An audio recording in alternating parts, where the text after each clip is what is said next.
Welcome back, Camden Catholic. Want to give a special shout out today to my fifth period. Y'all really did some good stuff today. So this presentation is going out to Mary and Sarah and Billy and all you guys in fifth period. So I had to go ahead and get that out of the way before I forgot to do that. Now, anyway, so we talked about the conquistadors today showing up in the Americas. We talked about how the Dutch took control of the Indian Ocean and spice trades in India, and then how the British are going to eventually buy that from them. We talked about the East India Company and how they were a sovereign power and blah, blah, blah, blah, blah, blah. So you need to remember that stuff for tomorrow. Now, here is the most important thing. Unmute me and spread the word. We are going to have a short 5-question quiz tomorrow on the content from tonight's flip. So y'all better come in ready and do what you're supposed to do and do your homework. Anyway, so Europeans also carried smallpox, influenza, and measles with them. Now, natives had no immunity or resistance, so 90% of them are going to perish from these, right? Now, I did not show you this in class, but I talked about it briefly. The next guy that we're about to talk about was the first person responsible for biological warfare. This is how bad some of these conquistadors were. They took people that had been affected with smallpox, as you can see in this diagram, rolled them around in blankets, waited for them to die, and then this guy, Hernan Cortez, is going to give them to other natives, right? The Spanish, oh God, he was the worst out of all the Spanish. So anyway, but the Spanish were told by others, especially other tribes and things like that in the Caribbean, that there was a large amount of gold. Where? In Mexico. Now, Hernan Cortez, meanie, landed in Mexico in 1519 with the intent of conquering all and claiming the riches for Spain. So, now, were these people lying? No. The Aztec people had a huge amount of gold. They had several gold mines set up all over Mexico. Now, Cortez headed towards Tenochtitlan, which is the Aztec capital. He also stopped along the way and made alliances with the other people that Aztecs had conquered before. So, why is this smart? Cortez is making alliances with people that hated the Aztecs, right?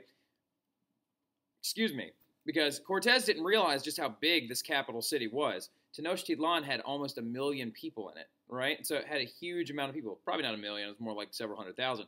But still, that's a lot of people for a very, very primitive society. They had huge stone pyramids and a large, decent infrastructure. Had given time, the Aztecs would have really probably started one of the most predominant ancient civilization, or kind of very intelligent ancient or old school civilization, because they had calendars, they had tracked the seasons, they had a written language, they had all kinds of stuff. So anyway, now, that right there down the bottom right-hand corner, by the way, is Cortez. So, Moctezuma, the Aztec king, heard that Cortez was on his way, making alliances and taking over these small villages, and he thought that he may be a god, right? Because the Aztecs believed in this guy down here. His name is Quetzalcoatl, all right? And he is believed to be the destroyer. Their ultimate god is believed to be this person who literally can destroy anything he wants to and then rebuild from the ground up. So they thought that he was a servant of him. So to try and convince him to be nice to us, he sent him what?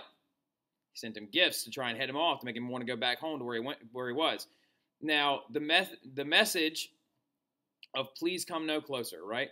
However, what the Moctezuma didn't know is Cortez was actually lost in the jungle this whole time, right? He was wandering around the jungle trying to find Tenochtitlan, but didn't know where to go. And then all of a sudden, this person shows up out of the jungle bearing gifts and saying, hey, here you go. Please go home. Don't come here.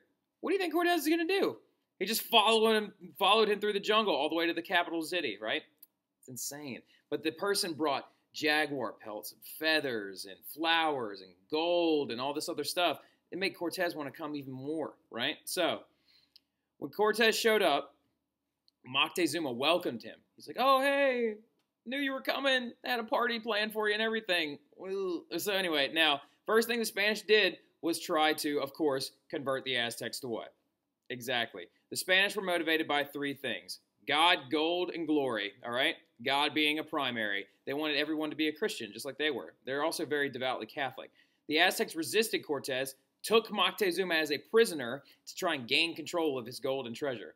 Now, ironically enough, though, there were so many Aztecs and not as many conquistadors that the Aztecs would actually fight the Spanish out of Tenochtitlan and lose, however, Moctezuma did die in the battle. Now, but When Cortez was defeated, he went back to all those people that he made friends with on the way, brought them back, and then burnt Tenochtitlan to the ground, right?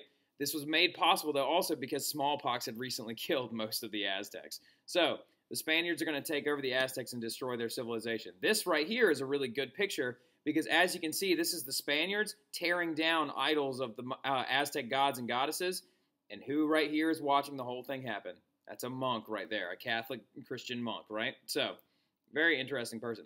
Now, another Spanish adventurer was Francisco Pizarro. He wanted to take over the Inca and claim their treasure. Huge jerk. The Incas were very low in numbers also after just getting done fighting a civil war inside of their own country. So, King Atahualpa refused Christianity. He was an Incan king, and he refused to be controlled by the Spanish. So Pizarro also did what Cortez did to Moctezuma and took him as a what? A prisoner. And just like the Gauls did to the Romans, they held him hostage. The Spanish killed thousands of Inca and demanded a ridiculous ransom for Atahualpa, and the Incans paid it.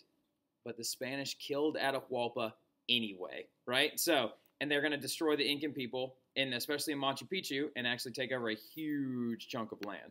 So, now, the effects of the Spanish following this are going to set up gold and silver mines all over the place. And they're going to use the wealth of this new world that they discovered to become Europe's strongest power. Spain became the strongest country in the world following their conquest of the Americas. Now, the native populations were wiped off the face of the earth. There are a few Incas left, a few Mayans left, and a few Aztecs left. There are no Taino people left, unfortunately. So, and all the survivors had no choice but to convert or concede. And a lot of them died also from other things like the encomienda system, which we will talk about tomorrow. So, this is very important that you pay attention. We are going to have a 5-question quiz about this stuff in class tomorrow. And then we're also going to start work on your project tomorrow. And we'll be working in it on class Thursday. And we have a flip tomorrow. Be ready. It's going to be okay. All right? We got a lot to do, but we're going to be fine. So I will check this tomorrow, and I'll see y'all then. Have a good evening.